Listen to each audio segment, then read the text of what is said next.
उहाँ बोल्ने देशलाई खाल्टोमा उहाँले हाल्नु हो क्या। लोकतन्त्रको पक्षमा सिम्प्याथी देऊ, हामीलाई अरू कुरा गर भने आएन। हामीले कुनै पक्षमा लाग्ने भनेको आएन। चुनावका निम्ति कहाँबाट पैसा आयो? कहाँबाट आयो पैसा? संविधानमा किन लेखा त अविश्वासको प्रस्ताव राख्ने व्यवस्था? हामीले बुझ्न सकेनौँ। सर्वोच्च अदालतमा यसको छिनोफानो नभइकन निर्वाचन आयोगले कार्यक्रमै अगाडि बढाउन पाइँदैन। निरङ्कुशताको पराकाष्ठा हुँदैछ अझै। त्यो पराकाष्ठा उहाँले सङ्कटकाल लगाउने होला संघीयताको विरुद्धमा जानका लागि। यो कालले कसले दियो अधिकार बढाउनका निम्ति? उहाँको खुट्टा लडखडाइसक्यो भन्ने कुरा बुझिराख्नु। तर त्यो प्रधानमन्त्रीले म फुल फ्लेज प्राइम मिनिस्टर हो अहिले पनि भन्दै हुनुहुन्छ। एकदम सम्पूर्ण अधिकार सम्पन्न। निर्वाचनको घोषणा गर्ने बित्तिकै त्यस्तो सरकार के हुन्छ भने स्वाभाविक रूपले रूपान्तरण के हुन्थ्यो? त्यो कामचलाउ सरकारको रूपमा हुन्थ्यो। कामचलाउ सरकारले दीर्घकालीन प्रकृतिका केही पनि गर्न पाउँदैन। नीतिगत रूपमा पनि त्यो हो। दीर्घकालीन मन्त्रीमण्डल पुनर्गठन गर्नुहुन्छ।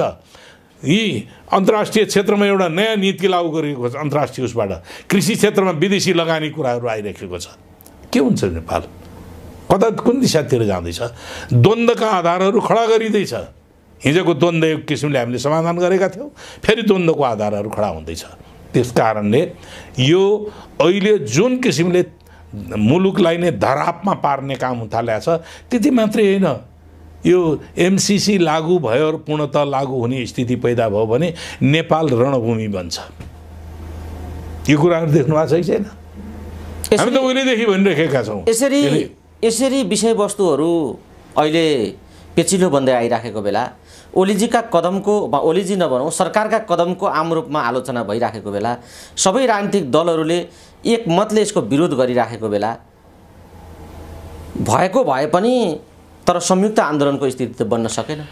यसो गरौँ, यसलाई के गरौँ त भन्दाखेरि आफ्ना आफ्ना सीमा हुँदो रहेछन् राजनीतिक दलहरूका। हिजो निरङ्कुशताको विरुद्ध साह्रै निरङ्कुशतावादीहरूले चपेटामा पारिसके पछाडि त्यति बेला आन्दोलन संयुक्त भएको थियो हो। धेरै पछाडि काङ्ग्रेस र कम्युनिस्ट मिल्दैनथे।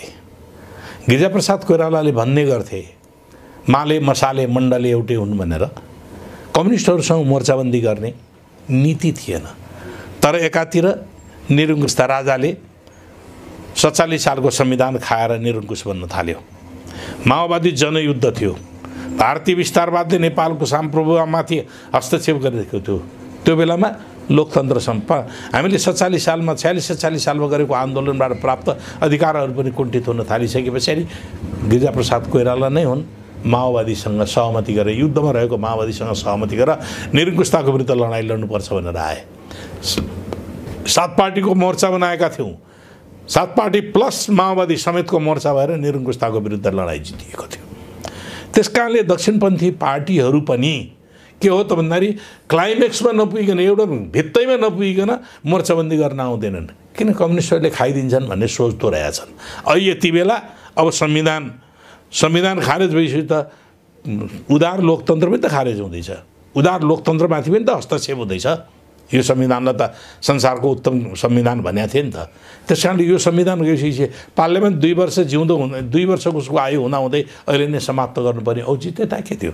जबकि केपी ओलीलाई 5 वर्ष सरकार चलाउनको निम्ति दिएकै थियो। यो त अन्तर्राष्ट्रिय शक्तिहरू समेतको षड्यन्त्रबाट यो कुराहरू लादिँदैछ। अनि त्यस कारणले काङ्ग्रेसले पनि भन्न थालेको छ निरङ्कुशताको विरुद्ध, यसका विरुद्ध ओलीको निरङ्कुशताको विरुद्ध, संसद विघटनको विरुद्ध हामी पनि आन्दोलनमा जान्छौँ। संयुक्त आउनका निम्ति हाम्रा केही सीमा छन्। दुईटा पार्टीको बीचको अन्तर्विरोधको बीचबाट हामी कुनै पक्षमा लाग्दैनौँ भने हामीले कुनै पक्षमा लाग्ने भनेको आएनौँ। हामीले त संसद विघटनको विरुद्धमा आउनुहोस् मात्रै भनेका हौँ। हामी त्यति एजेन्डाका निम्ति पनि हामी सहकार्य गर्न तयार छौँ। हाम्रा पार्टीका राजनैतिक वैचारिक प्रश्नहरू बारेमा हामी आफै सल्टाउँछौँ। हाम्रो आफै हल हुन्छ। तर यति बेला सिङ्गो लोकतन्त्रका हिमायती के हुनु पर्यो भने निरङ्कुश अभ्यासका विरुद्धमा, असंवैधानिक कदमका विरुद्धमा, संसद विघटन गरेर लोकतन्त्रलाई खतरा पारेको त्यो विरुद्धमा एक ठाउँ उभिन र संसद पुनर्स्थापना। फेरि कानुनी आधार, संवैधानिक आधार हामीसँग छ पर्याप्त मात्रामा। किनभने अहिलेको चाहिँ संसद विघटन संविधानको कुनै पनि धाराले, कुनै पनि दफाले त्यो अनुमति दिँदैन। त्यो स्वेच्छाचारी दफा छ। त्यहाँ स्वेच्छाचारी दफाले जे पनि गर्न पाउने। त्यस कारणले यसका विरुद्ध त्यो स्वेच्छाचारी तानाशाही प्रवृत्तिका विरुद्धमा जुटौँ भन्ने कुराहरू हामीले अपिल गरेका छौँ। अब को आउनुहुन्छ को आउनुहुन्न हामी हेरौँ कसरी सामना गर्नुहुन्छ, विकल्प के हो? अब सामना त हामीले एउटा त जनताको जनमतले निरङ्कुशतालाई परास्त गर्ने हो एउटा प्रश्न। तर त्यसमा त आत्मविश्वास देखिएन नि त। कसरी देखिँदैन? देशी विदेशी पनि गुहार्नु पर्यो त। यो तपाईँ समर्थन चाहियो यो प्रश्न समर्थन भनेको लोकतन्त्रको पक्षमा संसारभरि लोकतन्त्र हनन हुँदाखेरि बोल्छन् नि, संयुक्त राष्ट्र समेत बोल्छ नि। हो, हामी कहाँ पनि लोकतन्त्र हामीले निर्माण गरेको जनताको सार्वभौम अधिकारको अभ्यास गर्ने थलो संसद विघटन गरेर लोकतन्त्र खतरामा पर्यो। लोकतन्त्र खतरामा पर्यो। त्यो खतरामा पर्या बेलामा लोकतन्त्रका हिमायतीले लोकतन्त्रलाई संवैधानिक ट्र्याकमा ल्याऊ भनेर भन्नुपर्छ भन्ने भनाइयो। यसलाई यति मात्रै बुझ्दा हुन्छ। अब आन्दोलनभन्दा अर्को विकल्प छैन त्यसो भए? अर्को पनि छ। हामी सर्वोच्च अदालतले मलाई लाग्छ त्यसले सकारात्मक फैसला दिनेछ, सकारात्मक निर्णय दिनेछ, किनभने त्योभन्दा बाहेक उसँग अर्को विकल्प पनि छैन। किन छैन भन्दाखेरि कुनै पनि समय अब एउटा कुरा के भन्नुहुन्छ नि, कानुनी मान्छेले कानुनमा लेखिएका कुराभन्दा बाहेक गर्नु भनेर लेखेका कुरा बाहेक केही पनि गर्न पाइँदैन। प्राकृतिक मान्छेले नगर्नु भनेर लेखिएका कुरा बाहेक सबै गर्न पाउँछ। प्रधानमन्त्री कानुनी मान्छे हो, राज्य कानुनी संरचना हो। त्यो कानुनी संरचनाले शासन व्यवस्था चलाउनका निम्ति यो चिज तिमीले गर्न सक्छौ भनेर लेखिदिएको छ। त्यो गर्न सक्छौ भनेर लेखिदिएको बाहेकको अरू गर्न पाइँदैन। यहाँ त गर्न सक्छौ भनेर प्राइम मिनिस्टरलाई त त्यो पनि धारा 76 को 1 अनुसार निर्माण भएको प्रधानमन्त्रीलाई त यो संसद विघटन गर्ने अधिकारै छैन। अनि विघटन गर्ने अधिकार नभएकोले विघटन गरेको कुरालाई लिएर सर्वोच्च अदालतले हैन उसको अधिकार छ भनेर भन्दिन मिल्छ र मिल्दैन? भन्दैन। तर त्यति विश्वास गर्छु। तर निर्वाचन आयोगको पत्रले त तपाईहरुलाई अलि निर्वाचन आयोगको त्यो पत्र पनि त्यसो पनि होइन। निर्वाचन आयोगको जसरी पत्रमा किन असन्तुष्टि तपाईहरुको? हैन केमा? त्यो पत्रबारे अलिकति हैन पत्रबारे हामीले त हाम्रो पार्टीको पोजिसन हामीसँग यथेष्ट बहुमत आधारबाट केन्द्रीय कमिटीको बैठकले गरेका निर्णयहरू जानकारी गराइसकेका थियौँ। अनि उसले के भनिदियो त त्यहाँनिर एउटा चिज के भनिदियो भने त्यो निर्वाचन आयोगको छ नि 44(1) अनुसार त्यहाँ पार्टी विभाजन गर्दाखेरि दाबी गर्ने भन्ने प्रोभिजन छ। त्यो दाबी गर्ने अन्तर्गत तपाईहरुको के दाबी हो दाबी चाहिँ नि पेश गर्नुहोस् भनेर उसले भन्यो। त्यो हामीले पेश गर्ने होइन, त्यो हामीले पेश गर्ने दाबी होइन। हाम्रो त पर्याप्त बहुमतको आधार हाम्रो विधानले भन्छ पार्टीको केन्द्रीय कमिटीको बहुमतको निर्णय नै पार्टीको निर्णय हुनेछ। हामीले बहुमत 315 जनाको बैठक 295 को त हस्ताक्षरै बुझाएका हौँ हामीले। उहाँहरूसँग कति थिए? उहाँहरू थोरै अल्पमत 100 पुग नपुगले बैठक बसेर विधान संशोधन गर्न मिल्छ? अनि त्यो विधान संशोधन गरेर आवश्यक सङ्ख्यामा केन्द्रीय कमिटी बनाउने भन्ने कुरा मिल्छ काहीँ? 1179 को केन्द्रीय कमिटी 100 जनाको बैठक 100 जनाको चान्चुनको बैठकले 1100 जनाको चाहिँ नि 1200 जनाको केन्द्रीय कमिटी बनाउन मिल्छ र? कहाँ छ विधानमा त्यो? पार्टी विधानले चल्नु पर्दैन, देश कानुनले चल्नु पर्दैन, देश कानुनले चल्नुपर्छ, पार्टी विधान र नियमावलीले चल्नुपर्छ। त्यसकारणले त्यो विधान विपरीत उहाँहरूले भने हामीले केन्द्रीय समिति बढाएका हौँ। कसले दियो अधिकार बढाउनको निम्ति? बढाउनको निम्ति बैठक बस्नु पर्यो, बैठकमा कोरम पुग्नु पर्यो, कोरमको निम्ति मेजोरिटी चाहिन्छ, मेजोरिटीले मात्रै बल्ल त्यसबारेमा डिसिसन गर्न सक्छ। अब मेजोरिटी नभएकोले जसले एकजनाले निर्णय गरिदियो नि उहाँहरू तर्क दिनुहुन्छ हामीसँग अध्यक्ष छ, हामीसँग महासचिव छ, हामीसँग माइनोर छ, त्यसो भए एकजनाले मात्रै गरे भइहाल्यो नि। लीलामणि सर, त्यसको अर्थ निर्वाचन आयोगले लेखेको पत्रमा जुन खालको भाषा प्रयोग भएको छ त्यहाँ काहीँ न काहीँ बदनियत भयो भन्ने हो। अब हामीले त्यसरी बदनियत भने निर्वाचन आयोगलाई अहिले आरोप पनि लगाएका छैनौँ, तर के हो भने त्यो हाम्रा निम्ति लेख्नुपर्ने आवश्यक थिएन, किनभने हामीले हाम्रा आफ्ना पोजिसन हामीले सो गरिसकेका थियौँ।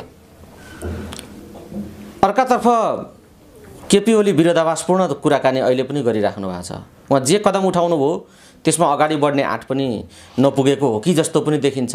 त्यो मात्रै हैन, अहिले केपी ओलीजीले अहिले सुन्दैछु मैले सर्वोच्च तपाईहरुलाई आउनुहोस् कुर्सी खाली छ अब झमेला नगर्नु बेकारका वायातका कुरा गर्नुहुन्छ। उहाँले निम्ता गरेर जाने, उहाँले जा भनेर निस्कने होइन हामीहरू। त्यसकारणले अहिले केपी ओलीको त उहाँको खुट्टा लडखडाइसक्यो भन्ने कुरा बुझिराख्नुहोस्। सर्वोच्च अदालतमा उहाँले प्रत्युत्तर दिनुभयो संसद विघटनको विरुद्धमा परे मुद्दाको सम्बन्धमा। के दिनुभयो? यो सर्वोच्च अदालत, यो राजनैतिक विषय हो र सर्वोच्च अदालतले हेर्ने विषय नै होइन। थाहा छैन उहाँलाई, इतिहास थाहा छैन। 2047 सालको संविधान अन्तर्गत मनमोहन अधिकारी के अरे गिरिजाप्रसाद कोइरालाले संसद विघटन गरेको थिए। त्यस विषयमा सर्वोच्चमा मुद्दा पर्यो।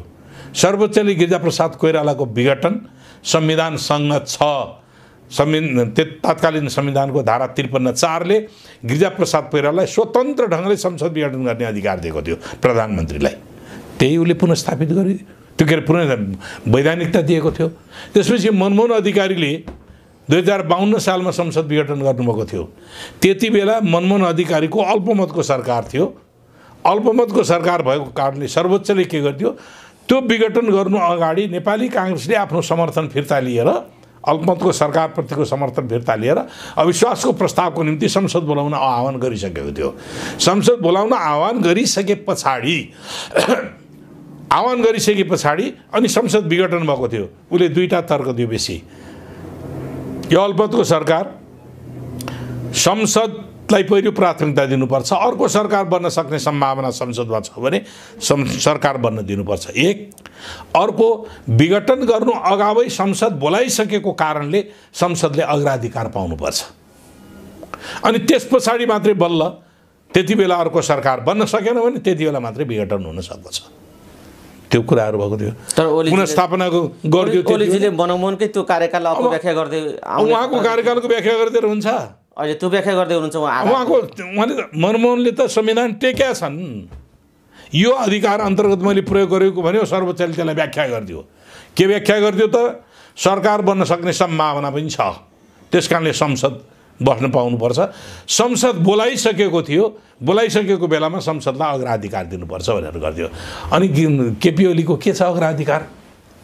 उनको के हो? उनको त कुनै धाराले विघटन गरेर दिँदैन। एक अन्तर्गत गरेको बहुमतको सरकार हो। म अल्पमतमा पर्न थाले भनेपछि कल्पना गरेर हुन्छ अल्पमत टेस्ट भयो त। उहाँले जे धारा उल्लेख गर्नु भएको छ नि त्यही उहाँ चिप्लिनु भएको हो। एकदमै हो। धारा 86 मा चिप्लिनु भयो। एकदमै धारा 85 भन्नुभएको छ भने 85 मा त संसद विघटन अगावै विघटन भएमा भन्ने हो। त्यसको पदावधि 5 वर्ष, अगावै विघटन भएमा त्यो पदावधि घट्ने मात्र जानकारी दिएको। विघटन कसरी हुन सक्दछ त? ती भन्यो धारा 76(7) के भन्छ, अल्पमतको सरकार अथवा कुनै व्यक्तिले म 30 दिनभित्र विश्वासको मत प्राप्त गर्छु भनेर सरकार गठन गर्ने भयो। चुनावको लगत्तै पछाडिको कुराहरू यो गठन गर्ने भयो। उसले 30 दिनभित्र विश्वासको मत ल्याउन सकेन भने त्यो सरकारले मात्रै चुनावको घोषणा गर्न सक्छ, अरू कसैले सक्दैन। अनि प्राइम मिनिस्टर बहुमत कि अल्पमत भन्ने कुरा टुङ्गिया छ र छैन? टुङ्गेको थिएन। न पार्लियामेन्टमा टेस्ट भएको थियो, पार्लियामेन्टमा टेस्ट भएकै थिएन। उहाँलाई चाहिँ नि वनको भालुले खानुभन्दा मनको भालुले खायो। अनि अर्को अविश्वासको प्रस्ताव राख्न थाल्या हुनाले मैले विघटन गरेँ। संविधानमा किन लेखा त अविश्वासको प्रस्ताव राख्ने व्यवस्था? पार्लियामेन्ट किन फेस नगरेको? उहाँको आँट थियो भने त पार्लियामेन्ट फेस गर्नु पर्थ्यो नि त। पार्लियामेन्ट फेस गरेर पार्लियामेन्ट फेस हराइदिनु पर्दो थियो। उहाँको बहुमत सिद्ध गर्न सक्नु पर्थ्यो पार्लियामेन्टमा। अविश्वासको प्रस्ताव फेल गर्न सक्नु पर्थ्यो। संविधानमा अविश्वासको प्रस्तावको व्यवस्था गरेको छ। प्राइम मिनिस्टरले कमजोरी गर्यो भने सांसदहरूले अविश्वासको प्रस्तावद्वारा उसलाई पच्युत गर्ने व्यवस्था छ। त्यो व्यवस्थाको प्रयोग गर्न नपाउने सांसदहरूको अधिकार प्रयोग गर्न पाइँदैन। राष्ट्रपतिलाई महाभियोग लगाउने व्यवस्था छ। राष्ट्रपतिलाई महाभियोग लगाउन थाले, मलाई अविश्वासको प्रस्ताव गर्न थाले। त्यस कारणले मैले नरहे बाँस नबजे बाँसुरी संसदै फालिदिएँ। अनि त्यसो गर्न पाइन्छ? अनि संसदको त्यो अधिकार प्रयोग गर्न पाउँदैन संसदले। राष्ट्रपतिलाई पनि महाभियोग लगाउन पनि पाइन्छ राष्ट्रपतिले कमजोरी गरेको खण्डमा। प्रधान न्यायाधीशलाई पनि महाभियोग लगाउन पाइन्छ प्रधान न्यायाधीशले आफ्नो आचरण अनुसारको काम नगरेमा। त्यो व्यवस्था किन गरिदियो त भन्दाखेरि लोकतन्त्रमा त्यो अवस्था त्यो व्यवस्थाद्वारा जनताले आफ्नो सार्वभौमिक सत्ताको अभ्यास गर्न पाउनुपर्छ भनेर दिएको हो। सबै लोकतन्त्रप्रति एकाउन्टेबल उत्तरदायी हुनुपर्दछ, आफ्नो जिम्मेवारीप्रति उत्तरदायी हुनुपर्छ भनेर दिएको कुराहरू हो। त्यो प्रयोग गर्न किन नदिने त? त्यो प्रयोग गर्नबाट किन डराउने?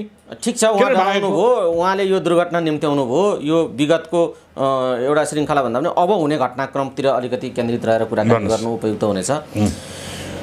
जस्तो कहाँ कमजोरी भयो भनेर तपाईहरूले आफूले काहीँ समीक्षा गर्नुभएको छ अहिले पछिल्लो समय? होइन, हाम्रो कमजोरी हामीले गऱ्यौँ, नगरे पनि के गर्नुभयो बताइए? होइन, हामीले पहिलो कुरो त हामीले पार्टी एकता गऱ्यौँ। पार्टी एकता गर्दाखेरि केपी ओलीको हिजोका प्रवृत्तिहरूमा रूपान्तरण भयो भनेर हामीले बुझेका हौँ। हिजो त उहाँ संघीयता विरोधी नै थियो, धर्मनिरपेक्षता विरोधी नै थियो, गणतन्त्र विरोधी थियो। गोरुगाडाको यात्रा उहाँको होइन, यो आन्दोलनले गणतन्त्र ल्याउने भन्ने कुरा त गोरुगाडा चढेर अमेरिकाको यात्रा गर्ने भन्ने उहाँको होइन, उहाँको फर्मुला होइन। उहाँका यी तीनटा कुरा नै विरोधी थियो। उहाँ आन्दोलनकै विरोधी हुनुहुन्थ्यो, त्यति बेला जनआन्दोलनको विरोधी हुनुहुन्थ्यो, जनयुद्धको विरोधी हुनुहुन्थ्यो। ल युद्धको त उहाँ लाग्नु भएको थिएन, विरोधी नै भयो। तर लोकतन्त्रको निम्ति राजाको निरङ्कुशताको विरुद्धमा उठेको आन्दोलनको विरुद्धमा हुनुहुन्न थियो अरे। राजतन्त्र फाल्न सकिँदैन, अनि फाल्ने होइन। नोट अफ डिसिजन लेख्न लगाउनु भएको छ उहाँले। तत्कालीन नेकपा एमाले पार्टीभित्र गणतन्त्रको नारा लगाउनुपर्छ भन्दाखेरि हुँदैन भनेर नोट अफ डिसिजन गर्न आउनुभएको छ। पार्टी एकता, संविधान निर्माण गऱ्यौँ। संविधान निर्माण गरिसके पछाडि अब यो संविधान कार्यान्वयन गर्नका निम्ति उहाँलाई हामीले मुलुकलाई समाजवाद उन्मुख समाज निर्माण गर्नका निम्ति उहाँले पनि सचिनु भयो होला। हिजो मेरा थिए गरियो, अब म त्यसैको उसमा आएँ म पनि भन्नु उहाँले भन्नुभयो। उहाँको मनसाय के रहेछ त भन्दाखेरि त्यो पार्टी एकता भनेको त आफू प्रधानमन्त्री बनेर स्वेच्छाचारी बन्नका निम्ति पो रहेछ त। हामीले महसुस गऱ्यौँ, हामीले रियलाइज गरेका छौँ। उहाँ गणतन्त्रको पनि विरोधी हो। उहाँले संघीयताको विरोधी हुँ भनेर त क्याबिनेटको मिटिङमा बोल्नुहुन्छ, जबकि संहिता कार्यान्वयन गर्नका निम्ति प्रमुख दायित्व बोकेको व्यक्तिले भन्न मिल्छ त्यस्तो? क्याबिनेटको मिटिङमा म त संहिता विरोधी हुँ, मेरो होइन संहिता, अनि प्रधानमन्त्रीले संविधान विपरीत कुरा गर्न मिल्छ? गर्दिनु भयो त उहाँले, गर्दिनु हो। त्यही भएर उहाँका विरुद्धमा तपाईँले अघि सुरुमा भनेको देशलाई खाल्टोमा उहाँले हाल्नु हो क्या। होइन, तपाईँहरूका समीक्षा के छन्? त्यही समीक्षा, हामीले त्यही समीक्षा गऱ्यौँ। त्यो गल्ती गरेछौँ, हामीले बुझ्न सकेनौँ, हामीले उहाँमा रूपान्तरण भयो भन्ने सोच्यौँ। त्यो हामीले पार्टीको केन्द्रीय कमिटीको बैठकमा एकतालाई बढी जोड दियौँ। एकता एकता एकता एकता एकता भन्दै गयौँ। उहाँले थुप्रै गल्ती गर्दा गर्दै पनि पार्टीले उहाँलाई कारबाही गर्ने कुरा गरेन। पार्टीले कारबाही गर्नुपर्छ भन्दा पनि मेलमिलापबाट जानुपर्छ भन्ने सोच बनायो। पछिल्लो चरणमा अन्तर्विरोध क्लाइमेक्समा उठेको बेलामा पनि फेरि पछिल्लो चरणमा भदौ 26 गतिको निर्णय गऱ्यौँ, हामीले सम्झौता गऱ्यौँ। केपीजीलाई नै निकास दिएका छ धेरै। ल 5 वर्ष तपाईँले सरकार चलाउनुहोस्, तर पार्टीको घोषणापत्र अनुसार सरकार चलाउनुहोस्। पार्टीको व्यक्ति हो तपाईँ, पार्टीको अध्यक्ष हो, पार्टीको एकजना अध्यक्ष हो, पार्टीको निर्णय अनुसार चल्नुपर्छ। पार्टीको अध्यक्ष पनि, पार्टीको अध्यक्ष स्वेच्छाचारी ढङ्गले म सरकारको प्रमुख हो भन्ने बित्तिकै स्वेच्छाचारी ढङ्गले चल्नु हुँदैन, मिल्दैन। यो आम संसदीय व्यवस्था पुरानो संसदीय व्यवस्था पनि होइन, जसले जित्नेले सब चिज प्रयोग गर्ने, हार्नेले सब चिज गुमाउने भन्ने होइन। किनभने हाम्रो क्यारेक्टरिस्टिक फेरिएको छ, चरित्र फेरिएको छ, समावेशी समानुपातिक सिद्धान्त छ, 3वटा सरकारको अवधारणा छ, संवैधानिक व्यवस्था छ, समावेशी समानुपातिक राजनीतिक प्रणाली हामीले अख्तियार गरेका छौँ, मौलिक अधिकारका थुप्रै कुराहरूको ग्यारेन्टी गरिदिएका छौँ, सङ्घीयता अवधारणा गरेका छौँ, गणतन्त्र अवलम्बन गरेका छौँ। बेलायत गणतन्त्रात्मक मुलुक होइन, संसदीय व्यवस्था पुरानो संसदीय व्यवस्था हो।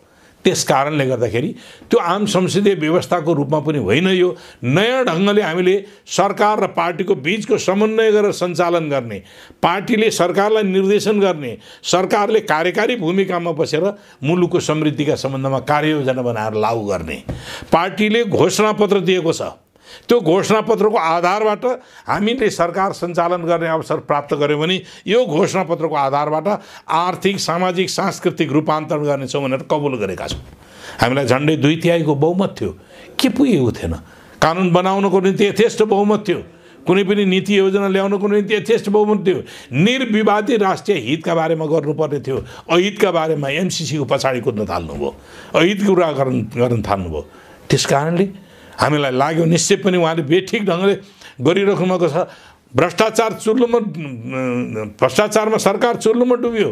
विवादित व्यक्तिहरूलाई नियुक्ति गर्न थाल्नुभयो, करप्सनमा चाहिँ उ गरेका व्यक्तिहरूलाई। अनि थुप्रै क्षेत्रमा ओम्नी प्रकरण भयो, वाइट बडी प्रकरण छ, तपाईँको चाहिँ नि गोकर्ण सफारीको प्रकरण छ। यी थुप्रै भ्रष्टाचारका कुराहरू छन्। तपाईँ रेलवे निर्माणका निम्ति भनेर 32 अरबको ठेक्का, जहाँ अगाडि पनि छैन पछाडि पनि छैन, मुआवजा पनि दिएको छैन, केही पनि गरेको छैन, ठेक्का सञ्चालन भइसक्यो 32 अरब बराबरको। त्यसमा थुप्रो कमिसनको खेल खेलियो। यी थुप्रै कुराहरू छन्। रेल ल्याएर थन्केर बसेको छ, चलाउने कर्मचारी छैन, व्यवस्थापन छैन। रेल ल्याएर इन्डियाबाट किनेर ल्याएर आएर 80-85 करोड कतिमा किनेर लिएर आएर थन्केर बसेको छ। त्यो विषयमा भएको करप्सनका कुराहरू पनि आइरहेको होइन लीलामणि सर, एउटा कुरा नि भने यी कुराहरू नगर्नुहोस् भने हो हामीले। पार्टीले भनेको यी कुरा नगर्नुहोस्, जनतालाई उपचार गर्नु। कोभिड-19ले मरिरहेका छन्, उपचार गर्नुहोस्। यति बेला 35 अरब खर्च गरेर चुनाव गर्ने हो कि 35 अरबमा अरू 35 अरब थपेर नेपाली जनतालाई खोप ल्याएर चाहिँ नि कोभिडबाट जोगाउने हो? जिम्मेवारी त त्यो हो नि, उल्टो। अनि कोभिडका निम्ति पैसा छैन, चुनावका निम्ति कहाँबाट पैसा आयो? कहाँबाट आयो पैसा? त्यस कारण मुलुकलाई धरापमा पार्नका निम्ति, यो धरापमा पार्ने लोकतन्त्र धरापमा, राष्ट्रिय सार्वभौमिकता धरापमा, समृद्धि धरापमा, नेपाली जनताको जीवन धरापमा पार्ने काम भइरहेको छ। यो हो। त्यस कारणले प्रतिगमन भनेका हौँ हामीले। त्यस कारण प्रतिगमनका विरुद्ध हर कोही नागरिक, तपाईँ आफू पत्रकार हुनुहुन्छ, तपाईँसँग भोटिङ एउटा सभरेन राइट्स, के गर्ने थियो? दुरुपयोग हुन दिने? निरङ्कुशतालाई चाहिँ नि अभ्यास गर्नका निम्ति हामी त्यसको सहयोगी बन्ने होइन। अर्को, सर्वोच्च अदालतमा मुद्दा, यो निर्वाचनकै सम्बन्धमा मुद्दा परिसकेको छ। निर्वाचन आयोगले यो गतिविधि अगाडि बढाउन पाउँदैन, सब जुडिस केस हुन्छ।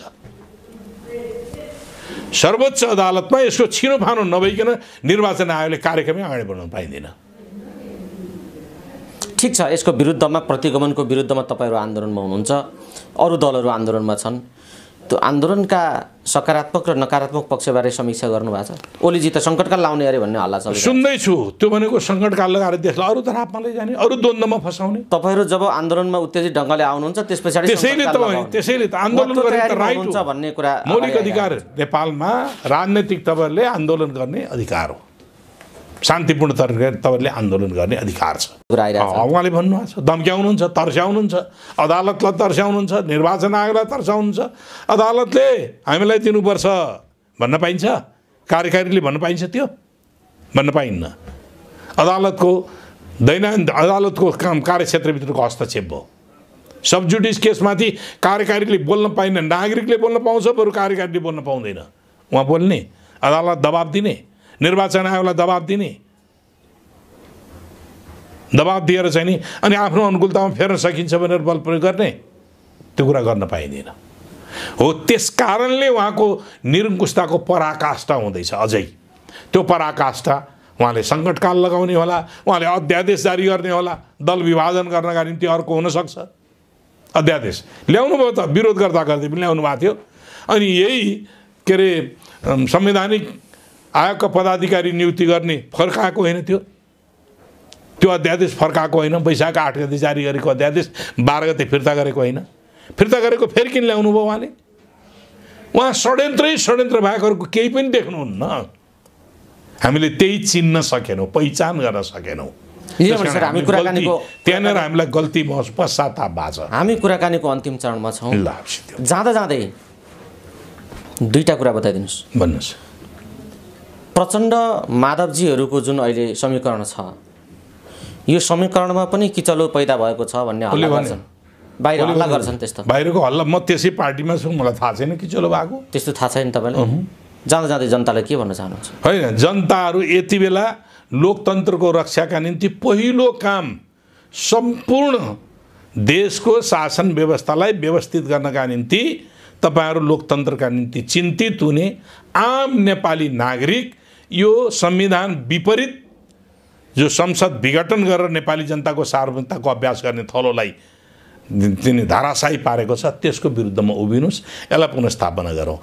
भोलि बन्ने कुन कस्तो सरकार बन्छ ठिक छ, जनताका अगाडि त्यो सरकारलाई के कबुल गर्नुपर्ने हो, जनताको चाहिँ नि हक र हित सुरक्षा राष्ट्रिय स्वाधीनताका सम्बन्धमा त्यो सरकारले कबुल पनि गर्नुपर्ने हुन जान्छ। त्यस कारणले गर्दाखेरि अहिलेलाई हामी निरङ्कुशताबाट मुक्त हौँ र संविधानलाई ट्र्याकमा लिएर आउँ। त्यस पछाडि अगाडि हामीले के कस्ता कार्यक्रमहरू अगाडि बढाउनु पर्ने हो त्यो कुराहरू अगाडि बढाउँला। धन्यवाद लीलामणि सर, अमूल्य समय दिनुभयो। यो समय र संवादका लागि यहाँलाई धेरै धेरै धन्यवाद। धन्यवाद।